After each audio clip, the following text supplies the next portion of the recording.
Assalamualaikum warahmatullahi wabarakatuh. Perkenalkan, nama saya Muhammad Nurholis, NIM D1C221001, Prodi Teknik Pertanian, mata kuliah Agama Dasar. Sejarah penulisan dan pengumpulan Al-Quran dan hadis di masa Rasulullah SAW. Tahap pertama, zaman Nabi Muhammad SAW. Pada jenjang ini penyandaran pada hafalan lebih banyak daripada penyandaran pada tulisan, karena hafalan para sahabat radhiyallahu anhum sangat kuat dan cepat, di samping sedikitnya orang yang bisa baca tulis dan sarananya. Oleh karena itu, siapa saja dari kalangan mereka yang mendengar satu ayat, dia akan langsung menghafal atau menulis dengan sarana seadanya di pelepah kurma, potongan kulit, permukaan batu cadas, atau tulang belikat unta. Jumlah para penghafal Al-Quran sangat banyak. Tahap kedua, pada zaman Abu Bakar As-Siddiq radhiyallahu anhu tahun 12 Hijriah. Penyebabnya adalah pada perang Yamamah banyak dari kalangan Al-Qura'a yang terbunuh, di antara Salim bekas budak Abu Hudzaifah, salah seorang yang Rasulullah SAW memerintah untuk mengambil pelajaran Al-Quran darinya. Maka Abu Bakar radhiyallahu anhu memerintahkan untuk mengumpulkan Al-Quran agar tidak hilang. Dalam kitab Sahih Bukhari disebutkan bahwa Umar bin Khattab mengemukakan pandangan tersebut kepada Abu Bakar radhiyallahu anhu setelah selesai perang Yamamah. Abu Bakar tidak mau melakukannya karena takut dosa, sehingga Umar terus-menerus mengemukakan pandangannya sampai Allah Subhanahu wa Ta'ala membukakan pintu hati Abu Bakar untuk hal itu. Dia lalu memanggil Zaid ibni Tasbit radhiyallahu anhu di samping Abu Bakar berdiri Umar. Abu Bakar mengatakan kepada Zaid, "Sesungguhnya engkau adalah seorang yang masih muda dan berakal cemerlang. Kami tidak meragukanmu. Engkau dulu pernah menulis wahyu untuk Rasulullah SAW. Maka sekarang carilah Al-Quran dan kumpulkanlah." Zaid berkata, "Maka aku pun mencari dan mengumpulkan Al-Quran dari pelepah kurma, permukaan batu cadas, dan dari hafalan orang-orang. Mushaf tersebut berada di tangan Abu Bakar hingga dia wafat. Kemudian dipegang oleh Umar hingga wafatnya, dan kemudian dipegang oleh Hafsah binti Umar radhiyallahu anhuma." Diriwayatkan oleh Bukhari secara panjang lebar.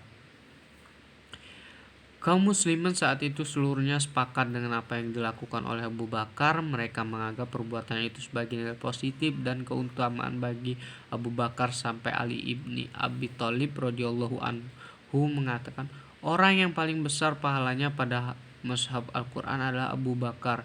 Semoga Allah Subhanahu wa Ta'ala memberi rahmat pada Abu Bakar, karena dialah orang yang pertama kali mengumpulkan kitab Allah Subhanahu wa Ta'ala." Tahap ketiga, pada zaman Amirul Mukminin Utsman ibni Affan radhiyallahu anhu pada tahun 25 Hijriah. Sebabnya adalah perbedaan kaum muslim pada dialek bacaan Al-Quran sesuai dengan perbedaan mushaf-mushaf yang berada di tangan para sahabat radhiyallahu anhum. Hal itu dikhawatirkan menjadi fitnah, maka Utsman radhiyallahu anhu memerintah untuk mengumpulkan mushaf-mushaf tersebut menjadi satu mushaf, sehingga kaum muslimin tidak berbeda bacaannya, kemudian bertengkar pada kitab Allah Subhanahu wa Ta'ala dan akhirnya berpecah belah. Dalam kitab Sahih Bukhari disebutkan bahwasannya Hudzaifah ibnu Yaman radhiyallahu anhu datang menghadap Utsman ibni Affan radhiyallahu anhu dari perang pembebasan Armenia dan Azerbaijan. Dia khawatir melihat perbedaan mereka pada dialek bacaan Al-Quran. Dia katakan, "Wahai Amirul Mukminin, selamatkanlah umat ini sebelum mereka berpecah belah pada kitab Allah Subhanahu wa Ta'ala seperti perpecahan kaum Yahudi dan Nasrani." Utsman lalu mengutus seseorang kepada Hafsah radhiyallahu anhuma, Kirimkan kepada kami mazhab yang engkau pegang agar kami gantikan mazhab-mazhab yang ada dengannya, kemudian akan kami kembalikan kepadamu. Hafsah lalu mengirim mushaf tersebut. Kemudian Utsman memerintahkan Zaid ibni Sabit, Abdullah ibni Az-Zubair, Sa'id ibnu As, dan Abdurrahman ibnu Harits ibni Hisham radhiyallahu anhum untuk menuliskan kembali dan memperbanyak. Zaid ibni Sabit berasal dari kaum Ansar, sementara 3 orang yang lain berasal dari Quraisy. Utsman mengatakan kepada ketiganya, jika kalian berbeda bacaan dengan Zaid ibni Sabit pada sebagian ayat Al-Quran, maka tuliskanlah dengan dialek Quraisy, karena Al-Quran diturunkan dengan dialek tersebut. Mereka pun lalu mengerjakannya, dan setelah selesai Utsman mengembalikan mushaf itu kepada Masyah dan mengirimkan hasil pekerjaan tersebut ke seluruh penjuru negeri Islam serta memerintah untuk membakar naskah mushaf Al-Quran selainnya. Utsman radhiyallahu anhu melakukan hal ini setelah meminta pendapat kepada para sahabat radhiyallahu anhu yang lain, sesuai dengan apa yang diriwayatkan oleh Abu Daud 4 dari Ali radhiyallahu anhu bahwasanya dia mengatakan, demi Allah, tidaklah seorang melakukan apa yang dilakukan pada mazhab-mazhab Al-Quran selain harus meminta pendapat kami semua. Utsman mengatakan, aku berpendapat sebaiknya kita mengumpulkan manusia hanya pada saat mazhab saja sehingga tidak terjadi perpecahan dan perbedaan.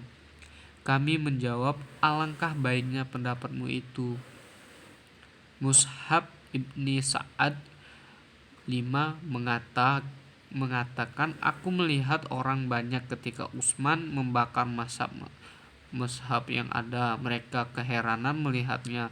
Atau dia katakan, tidak ada seorang pun dari mereka yang mengingkarinya. Hal itu adalah termasuk nilai positif bagi Amirul Mukminin Utsman ibni Affan radhiyallahu anhu yang disepakati oleh kaum muslimin seluruhnya. Hal itu adalah penyempurnaan dari pengumpulan yang dilakukan Khalifah Rasulullah Shallallahu alaihi wasallam Abu Bakar As-Siddiq radhiyallahu anhu.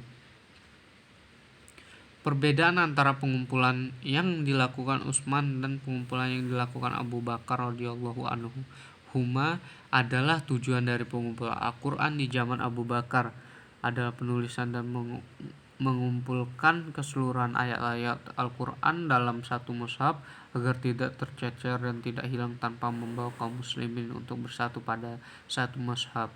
Hal itu dikarenakan beli terlihat pengaruh dari perbedaan dialek bacaan yang mengharuskan membawa mereka untuk bersatu pada satu mazhab Al-Quran saja.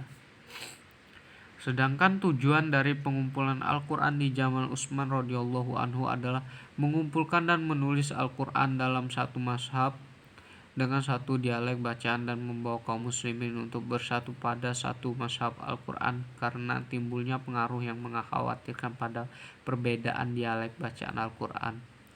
Hasil yang didapat dari pengumpulan ini terlihat dengan timbulnya kemaslahatan yang besar di tengah-tengah kaum muslimin, diantaranya persatuan dan kesatuan, kesepakatan bersama dan saling berkasih sayang. Kemudian mudarat yang besar pun bisa dihindari, yang diantaranya adalah perpecahan umat, perbedaan keyakinan tersebar luas, yang kebencian dan permusuhan. Berikut contoh hadis sahih.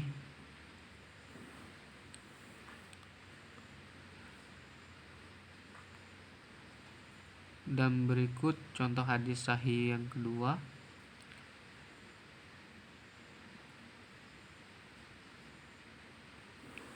Berikutnya ini contoh hadis sahih contoh hadis hasan yang pertama.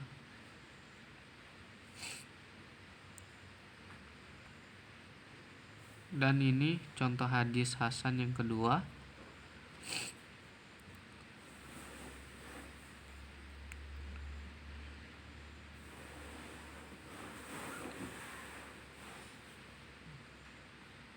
Selanjutnya contoh hadis dhaif. Yang pertama,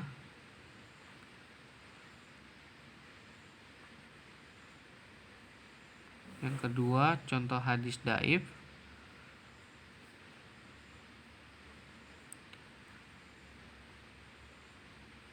Selanjutnya contoh hadis maudhu.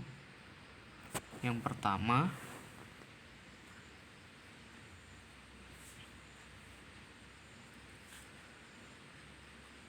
contoh hadis maudhu yang kedua.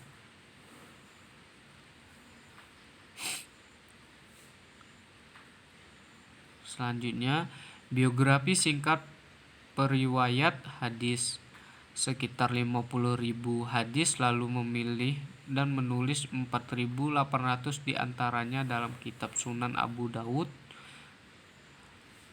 Nama lengkapnya adalah Abu Dawud Sulaiman bin al-Ash'ath as-Sijistani. Untuk mengumpulkan hadis, dia bepergian ke Arab Saudi, Irak, Khurasan, Mesir, Suriah, Nishapur, Mar, dan tempat-tempat lain. Menjadikan salah seorang ulama yang paling lima Abu Daud dalam kurung 817 (-202 Hijriah) sampai meninggal di Basrah 888 (16 Syawal 275 Hijriah), umur 70 sampai 71 tahun. Adalah salah seorang perawi hadis yang mengumpulkan uas perjalanannya. Bapak dia yaitu Al-Ash'ath bin Ishaq adalah seorang perawi hadis yang meriwayatkan hadis dari Hamad bin Zaid, dan demikian juga saudaranya Muhammad bin Al-Ash'ath, termasuk seorang yang menekuni dan menuntut hadis, dan ilmunya juga merupakan teman perjalanan dia dalam menuntut hadis dari para ulama ahli hadis. Abu Daud sudah berkecimpung dalam bidang hadis sejak berusia belasan tahun. Hal ini diketahui mengingat pada tahun 221 Hijriah dia sudah berada di Baghdad, dan di sana dia menemukan kematian Imam Muslim sebagaimana yang dia katakan, "Aku menyaksikan jenazahnya dan mensolatkannya." Walaupun sebelumnya dia telah pergi ke negeri-negeri tetangga Sijistan seperti Khurasan, Bahlan, Haron, Roy, dan Naisabur. Setelah dia masuk kota Baghdad, dia diminta oleh Amir Abu Ahmad al-Muwaffaq untuk tinggal dan menetap di Basrah, dan dia menerimanya. Akan tetapi hal itu tidak membuat dia berhenti dalam mencari hadis. Ijtihad yang dilakukan di Indonesia berikut. Yang pertama yang telah dilakukan di Indonesia saat ini adalah vaksin agar kekebalan tubuh kita terjaga dari COVID-19, memakai masker, menjaga jarak, dan mencuci tangan agar terhindar dari COVID-19, melindungi diri kita sendiri dan diri orang lain. Kedua, dilakukan perembukan oleh seluruh ulama untuk melakukan penentuan pada 1 Syawal. Dalam hal ini akan dilakukan berbagai macam perdebatan dari penentuan 1 Syawal dan penentuan dari Ramadan pertama. Ketiga, pembuatan bayi tabung yang dimana tidak ada pada zaman Nabi Muhammad SAW, kemudian menjadi sebuah bentuk solusi bagi orang untuk menyelesaikan permasalahan kesuburan.